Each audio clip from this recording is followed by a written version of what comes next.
Salot.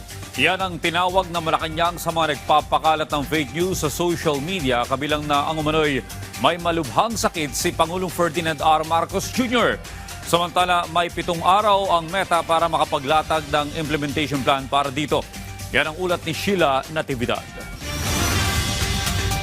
Nakahandang maglabas ng joint statement ang Meta kasama ang Presidential Communications Office at Department of Information and Communications Technology laban sa paglaganap ng fake news o maling impormasyon sa social media, partikular sa Facebook. Ito ay matapos tugunan ng Meta ang liham na ipinadala ng DICT at PCO na naglalaman ng mga konkretong hakbang para masugpo ang pagkalat ng maling impormasyon online. Dahil na rin ito sa lumalalang paglaganap ng disinformation, kabilang na ang mga naratibong may malubha o manong sakit si Pangulong Ferdinand R. Marcos Jr. na ilang beses nang pinabulaanan ng Malacanang at bineripika ng media.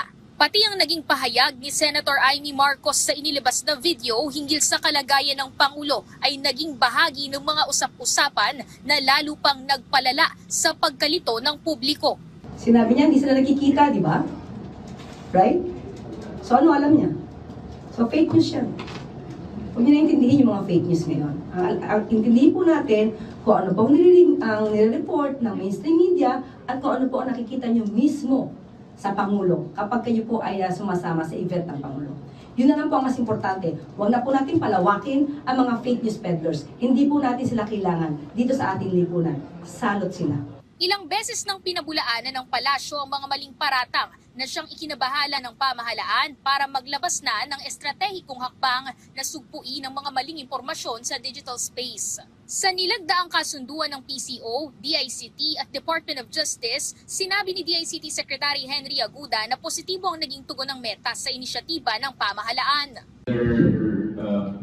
Supporting this initiative, yung detalye ng mga actions that we'll take. I think this week mag-uusap pa kami. Ngayon naman, once we escalate something to them, mabilis silang gumalaw. Yung blue check na nakikita nyo, that's they made it free to if you're a news agency or you're in the press and you want to apply to them the blue check, dati may bayad yun pagka press or news agency, libre na. So, may mga ginagawa niya sila and siguro in the next coming days kami nila Sec Dave would announce yung mga gagawin niya.